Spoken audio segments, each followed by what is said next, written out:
कहानी के शुरुआत में हमें बताया जाता है कि अमेरिका के अंदर बहुत सारे अंडरग्राउंड टनल्स बने हुए हैं जिनका क्या पर्पस है ये किसी को नहीं पता। इसके बाद ही ये कहानी कुछ साल पीछे से स्टार्ट होती है 1986 से। हम देखते हैं कि एक छोटी सी बच्ची एक टीवी के सामने खड़ी है जहाँ पे एक इवेंट का एड चलता है। इवेंट का नाम होता है हैंड क्रॉस अमेरिका, जिसके अंदर लाखों लोग एक दूसरे का हाथ पकड़ के खड़े होंगे। इस इवेंट को इसलिए ऑर्गेनाइज किया गया है ताकि अमेरिका फंड इरेज कर सके और उन दिनों की भूखमरी और पिछड़ेपन से भी लड़ सके। इस एड के खत्म होने के बाद ही उसी टीवी पे सेंटा क्रूज बीच का एड आता है। वो लड़की अभी भी इस एड को उस टीवी के सामने खड़े होकर देख रही होती है। इस छोटी बच्ची का नाम एनेड है जो कि अपने पिता के साथ अपना बर्थडे सेलिब्रेट करने के लिए यहाँ पर आई है। इतने में ही उसके पिता उसके लिए एक माइकल जैक्सन की टी शर्ट लेकर आते हैं और उसे गिफ्ट करते हैं। इसके बाद ही एडिलेड वहाँ पे घूमने के लिए वहीं के बीच पे चली जाती है। उसे वहीं बीच पे घूमते हुए उसकी नजर एक फन हाउस पे पड़ती है जिसके वो अंदर चली जाती है। उस फन हाउस के अंदर बहुत सारे शीशे लगे होते हैं। एडिलेड उसके अंदर चली तो जाती है लेकिन वहाँ से बाहर आने का रास्ता भूल जाती है। कुछ देर बाद ही उसे अपना खुद का रिफ्लेक्शन दिखता है। एडिलेड देखती है कि शीशे में बनी हुई उसकी इमेज उसकी तरह बिहेव नहीं कर रही थी। वो इमेज एडिलेड की तरफ टर्न होती है। दरअसल वो रिफ्लेक्शन से बनी कोई इमेज नहीं थी बल्कि वो एडिलेड की ही एक हमशक्ल थी, जिसे देखने के बाद एडिलेड पूरी तरीके से घबरा जाती है और वहाँ से जैसे तैसे बाहर निकलती है। एडिलेड भागती हुई वापस से अपने पेरेंट्स के पास जाती है, जिसके बाद ही हम एक छोटा सा कमरा देखते हैं जहाँ पे छोटे छोटे सेल होते हैं और उनके अंदर खरगोश रखे होते हैं। इसके बाद ही कहानी अब अपने प्रेजेंट में आ जाती है। एडिलेड अब बड़ी हो चुकी है और वो अब शादीशुदा है। एडिलेड के पति का नाम गेब है। वो बहुत ही फनी इंसान है। उसे जोक्स मारना और दूसरों को हंसाना काफी पसंद है। इनके दो बच्चे भी है, जैसन और जोरा। दरअसल इनका ये परिवार अपने लेक हाउस में अपनी छुट्टियां एंजॉय करने आया है। यहाँ पे गेब आने के बाद अपनी फैमिली से बताता है कि हमें सेंटा क्रूज बीच पे एक बार घूमने के लिए जरूर जाना चाहिए, लेकिन एडिलेड को अपने पति गेब का ये सुझाव बिल्कुल भी पसंद नहीं आता क्योंकि उसकी बचपन की कुछ ट्रोमेटिक यादें सेंटा क्रूज बीच से जुड़ी हुई है। उस रात वो फन हाउस से जैसे तैसे बाहर तो निकल आई थी लेकिन वो बहुत दिनों के लिए ट्रॉमा में चली गई थी। एडिलेड ने काफी दिनों तक अपने पेरेंट्स से बात तक नहीं की थी। एडिलेड के पेरेंट्स ने काफी दिनों तक उसे किसी डॉक्टर को भी दिखाया था, यहाँ तक कि उसे ट्रॉमा से बाहर निकालने के लिए डांस क्लास तक ज्वाइन करवाया था। उसे अपने ट्रोमेटिक फेज से बाहर निकलने में और नॉर्मल होने में काफी समय लगा था। इसीलिए वो अपने पति गेब की ये बात सुन के थोड़ी सी सहम जाती है और चुप हो जाती है। गेब अपने परिवार से ये भी कहता है कि उसने एक सेकेंड हैंड बोट खरीदी है। इसके बाद फिर क्या था, हम देखते हैं कि इनका परिवार अपनी छुट्टियां एंजॉय करने के लिए सेंटा क्रूज बीच पे चला जाता है। गेब की खरीदी हुई बोट सेकेंड हैंड थी जिसकी वजह से उसका इंजन बार बार बंद हो जाता था। गेब जब अपने परिवार के साथ इस सेंटा क्रूज बीच पे आता है तो उसका एक अमीर दोस्त भी यहाँ आया होता है। वो इस बीच पे अपनी वाइफ केटी और अपनी दो ट्विंस डॉटर्स के साथ आया था। सब लोग यहाँ बीच पे काफी ज्यादा एंजॉय कर रहे होते हैं लेकिन एडिलेड को अभी भी इस बीच पे अच्छा नहीं लग रहा था। इतने में ही हम देखते हैं कि जेसन बाथरूम ढूंढते हुए उसी बीच पे बने फन हाउस के पास चला जाता है जहाँ पे वो एक आदमी को खड़ा देखता है जिसकी उंगलियों से खून टपक रहा था। जेसन की माँ एडिलेड उसे ढूंढते हुए इतने में उसके पास आ जाती है और उसे डांटती है और अकेले अपने मन से कहीं भी इधर उधर जाने के लिए उसे मना करती है। जिसके बाद ही रात का सीन चालू होता है और हम देखते हैं कि एडिलेड अपने दोनों बच्चों जोरा और जेसन को सुलाने के बाद अपने पति से अपने बचपन की बातें बताती है और वो बताती है कि कैसे वो उस फन हाउस में खो गई थी और उसने वहाँ पे क्या देखा था। वो गेब से कहती है कि हमें यहाँ पे ज्यादा दिन तक नहीं रुकना चाहिए क्योंकि उसे यहाँ पे बिल्कुल भी अच्छा नहीं लग रहा था। एडिलेड अपने पति से बात कर ही रही होती है, इतने में ही वहाँ की लाइट चली जाती है। लाइट के जाते ही जेसन कमरे के अंदर आता है और वो बताता है कि हमारे घर के बाहर 4 लोगों का एक परिवार खड़ा है जिन लोगों ने रेड कलर का जंप सूट पहना हुआ है। जेसन, एडिलेड और गेब इसके बाद दरवाजे पे जाते हैं और उनसे बात करने की कोशिश करते हैं लेकिन वो चारों लोग किसी भी बात का जवाब नहीं देते। गेब को अभी भी ये बात मामूली लगती है। उसे लगता है कि शायद उनके साथ कोई मजाक या प्रैंक कर रहा है। वो इसीलिए अपने हाथ में बेसबॉल बैट लेके बाहर की तरफ जाता है लेकिन उनके ऊपर कोई भी रिस्पॉन्स ना पड़ने की वजह से वो ठहर जाता है और पुलिस को कॉल करना ही ठीक समझता है। लेकिन पुलिस को कॉल करने पे पता चलता है कि पुलिस को यहाँ पे पहुँचने में 14 मिनट का टाइम लगेगा। एडिलेड का पूरा परिवार घर के अंदर आ जाता है। जिसके बाद हम देखते हैं कि दरवाजे पे खड़े जंप सूट में 4 लोग भी इसी घर के अंदर आ जाते हैं। इन चारों को ध्यान से देखने पे पता चलता है कि ये चारों हूबहू एडिलेड के परिवार के हमशक्ल हैं। एडिलेड अपने हमशक्ल से बचपन में ही मिल चुकी थी लेकिन एडिलेड का परिवार आज अपने हमशक्ल से मिल रहा है। एडिलेड की पूरी फैमिली उनको देखने के बाद शौक में चली जाती है। एडिलेड के हमशक्ल का नाम रेड होता है। इन सब में बस रेड ही बात कर पाती थी लेकिन उसका गला थोड़ा खराब होता है। रेड एडिलेड के परिवार को एक कहानी सुनाना चालू करती है लेकिन उससे पहले वो एडिलेड को हथकड़ी लगा के उसे लॉक कर देती करती है। रेड बताती है कि बचपन में उसकी एक परछाई हुआ करती थी जो हूबहू उसकी तरह दिखती थी। उसकी शैडो को उसका मनपसंद खाना मिलता था, लेकिन उसे कच्चा खरगोश खाना पड़ता था। उसकी हमशक्ल जब बड़ी हुई तो उसने अपने मनपसंद लड़के गेब से शादी की, लेकिन उसकी शैडो यानी कि रेड को अब्राहम से मजबूरी में शादी करनी पड़ी। एनेड ने 2 अच्छे बच्चों को जन्म दिया, जेसन और जोरा को, लेकिन वही उसकी शैडो रेड ने 2 शैतान बच्चों को जन्म दिया, उम्ब्रे और प्लूटो को। रेड इसीलिए एनेड और उसके परिवार से नफरत करती है और आज ये रेड का परिवार इन सबको खत्म करने के लिए यहाँ पर आया है। इतने में ही कैप का हमशक्ल अब्राहम कैप को घसीट के घर से बाहर ले जाता है और उसे बेसबॉल बैट से मारने लगता है। ये सब देखने के बाद जोरा अपने शैडो उम्ब्रे से बच के बाहर की तरफ भाग जाती है। वहीं जेसन प्लूटो को अपने कमरे में ले जाता है एक मैजिक ट्रिक दिखाने के लिए। जेसन और प्लूटो जब कमरे के अंदर होते हैं तो हम देखते हैं कि जैसी हरकत जेसन कर रहा होता है ठीक वैसी हरकत प्लूटो भी कर रहा होता है। जिसके बाद हम बाहर देखते हैं कि जोरा को डराने के लिए उसकी हमशक्ल एक कार के ऊपर चढ़ी हुई है। उसके हाथ में एक बहुत ही शार्प सीजर है। इतने में ही वहाँ पे उस कार का मालिक आ जाता है, जिसकी बातों में जोरा की हमशक्ल उलझ जाती है और जोरा वहाँ से भाग निकलती है। इधर हम देखते हैं कि गेब का हमशक्ल इब्राहिम गेब को डुबाने के लिए समुद्र में लेके जा रहा होता है, लेकिन बोट पुरानी होने की वजह से बार बार उसका इंजन बंद हो जाता है। गेब को उस बोट पे होश आ जाता है। उसके बाद वो उसी बेसबॉल बैट को लेके अपने हमशक्ल को पानी के अंदर गिरा देता है। बोट अभी भी बंद होती है। कैब उसे जल्दी से चालू करने की कोशिश करता है। इतने में ही कैब का हमशक्ल इब्राहिम भी बोट के ऊपर आ जाता है और कैब के ऊपर हमला करने लगता है। कैब जैसे तैसे अपनी बोट को चालू करता है और इब्राहिम गलती से बोट के मोटर के प्रोपेलर के अंदर आ जाता है, जिसमें कट के उसकी मौत हो जाती है। इधर घर के अंदर रेड एडेलेड को अपनी बातों से परेशान कर रही होती है। वो एडेलेड से बताती है कि वो कितने दिनों से इस दिन का इंतजार कर रहे थे। कमरे के अंदर जेसन प्लूटो को चालाकी से एक अलमारी के अंदर बंद कर देता है, लेकिन प्लूटो की आवाज सुन के रेड ऊपर की तरफ जाती है और उसे अलमारी से बाहर निकालती है। इधर जेसन नीचे जाता है और एडेलेड की हथकड़ियां खोल के उसके साथ इस घर से बाहर निकल जाता है। इनको बाहर भागते समय जोरा भी मिल जाती है और ये सब गेब की बोट में बैठ के यहाँ से दूर निकल जाते हैं। गेब के अमीर दोस्त जोस का भी घर पास में ही होता है। जोस आराम से लेट कर चिल कर रहा होता है। इतने में ही उसकी बीवी केटी आती है और कहती है कि उनके घर के बाहर किसी की कदमों की आहट आ रही है, लेकिन जोस इन बातों पे ज्यादा ध्यान नहीं देता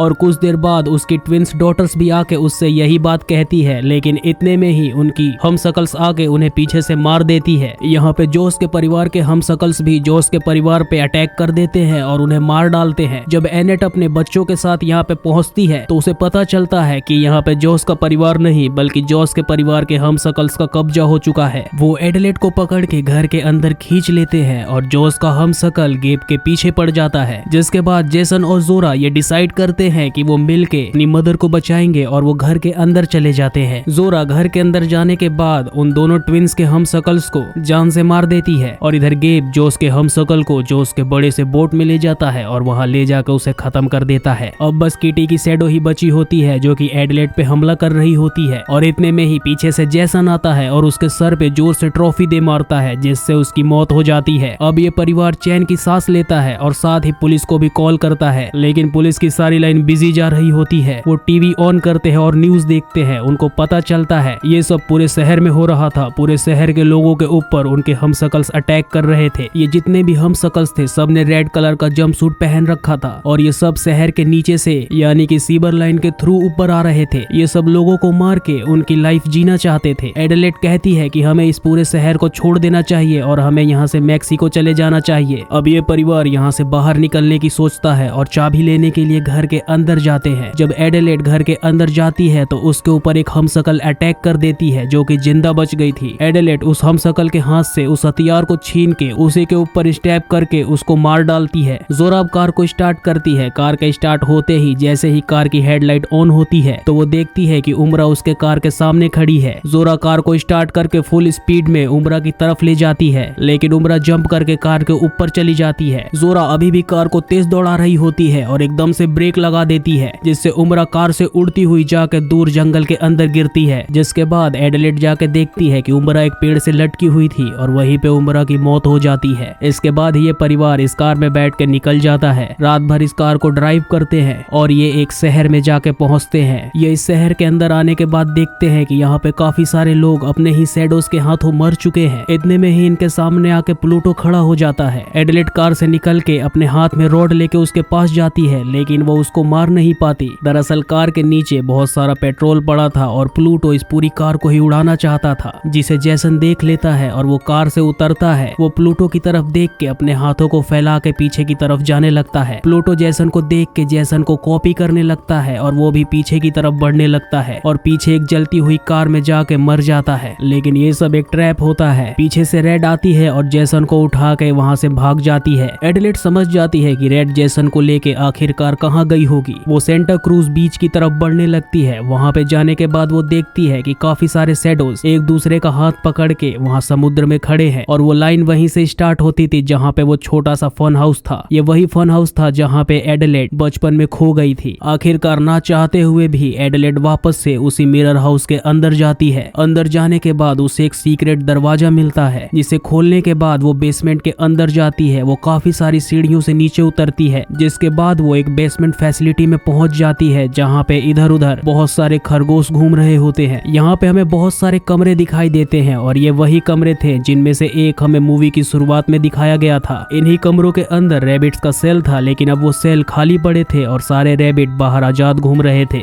एडिलेड को यहाँ पे और ढूंढने पे इन्हीं कमरों में से एक में रेड दिखाई देती है। वो रेड से जैसन के बारे में पूछती है, लेकिन रेड इस बात को बदल देती है और वो ये बताने लगती है कि आखिरकार यहाँ पे चल क्या रहा है और इसके पीछे किसका हाथ है। वो उससे बताती है कि जितने भी रेड जंपसूट पहने हम शकल से शहर में घूम रहे हैं, वो सब असल लोगों के क्लोन्स हैं, जिन्हें किसी और ने नहीं बल्कि यूएस गवर्नमेंट ने ही बनाया है। दरअसल यूएस गवर्नमेंट ने इन क्लोनों को असल लोगों को कंट्रोल करने के लिए बनाया था, लेकिन यूएस गवर्नमेंट का ये साइंस एक्सपेरिमेंट पूरी तरीके से फेल हो जाता है, जिसकी वजह से उन लोगों ने इन सभी क्लोन्स को बेसमेंट में ही मरने के लिए छोड़ दिया। वो उससे ये भी बताती है कि ऊपर रहने वाले लोग जो भी अपनी असल जिंदगी में करते थे, उनके क्लोन्स बेसमेंट में हूबहू वैसी ही नकल करते थे। जब एडिलेड ने ऊपर डांस क्लास ज्वाइन किया तो नीचे रेड भी डांस किया करती थी, जिसे देखने के बाद बाकी लोग उसे सुपीरियर मानने लगे और उन लोगों ने अपना उसे लीडर बना दिया। और आखिरकार उस दिन से सब कुछ बदल जाता है जब एडिलेड और रेड एक दूसरे को उस मिरर हाउस में मिलते हैं। यहाँ पे सभी क्लोन्स इसीलिए एक दूसरे का हाथ पकड़ के खड़े हैं ताकि वो अपने यूनिटी को सिंबलाइज कर सके। वो दिखा रहे हैं कि वो भी असल लोगों से अलग नहीं है। इन सभी बातों के बीच ही इन दोनों में लड़ाई छिड़ जाती है, जिसमें एडिलेड रेड को मार देती है और अपनी ही हथकड़ी से उसका गला दबा के उसकी जान ले लेती है। इसी कमरे के एक लॉकर में उसे जैसन भी मिलता है। वो जैसन को यहाँ से लेके बाहर जाती है और अपने बाकी के परिवार से मिलती है। ये पूरा परिवार एम्बुलेंस में बैठ के जा रहा होता है। तभी हम एडिलेड को देखते हैं कि वो अपने बचपन की यादों को याद कर रही होती है। ये वही याद थे जब वो मिरर हाउस के अंदर गई थी और अपने क्लोन से मिली थी। दरअसल एडिलेड जब उस दिन अपने क्लोन से मिली थी तो उसकी क्लोन ने उसका गला दबा के उसे बेहोश कर दिया था और वो उसे अपने साथ बेसमेंट में ले गई थी। उसकी क्लोन ने उसे ले जाके अपनी जगह कैद कर दिया था और हथकड़ी लगा दी थी और खुद उसके असल कपड़े पहन के उसके मॉम डैड के साथ रहने के लिए ऊपर दुनिया में आ गई थी। उस दिन एडिलेड के माँ बाप जिसे अपने घर लेकर आए थे वो एडिलेड थी ही नहीं बल्कि वो एक क्लोन थी, यानी कि अभी तक हम जिसको क्लोन और रेड समझ रहे थे वो असली एडिलेड थी जो कि अब मर चुकी है। यही कारण था कि उस मिरर हाउस से बाहर आने के बाद भी एडिलेड ने अपने माँ बाप से बहुत दिनों तक बात नहीं की थी क्योंकि उसे कोई भाषा ही नहीं आती थी। और वहीं दूसरी तरफ एडिलेड को इंग्लिश और डांस दोनों आता था, इसीलिए वो बाकी क्लोन्स से अलग थी और बाकी क्लोन्स ने तभी जाके उसे अपना लीडर बना दिया था। दरअसल वो सभी क्लोन्स को ऊपर आजादी दिलाने के लिए लाई थी, लेकिन ऐसा नहीं हो सका। जैसन अपनी माँ एडिलेड की तरफ देखता है और शायद उसे ये एहसास होता है कि उसकी माँ कोई आम इंसान नहीं बल्कि एक क्लोन है, लेकिन खैर अब इससे कोई फर्क नहीं पड़ता। इस फिल्म के अंत में हम सभी क्लोन्स को एक दूसरे का हाथ पकड़ के यूनिटी में खड़े देखते हैं और ये फिल्म यहीं पे खत्म हो जाती है। दोस्तों आशा करता हूँ ये मिस्टीरियस थ्रिलर स्टोरी आपको जरूर पसंद आई होगी। अगर आपको ये कहानी पसंद आई है तो हमारे इस चैनल से जुड़ने के लिए इस वीडियो को लाइक कीजिए और चैनल को सब्सक्राइब कीजिए।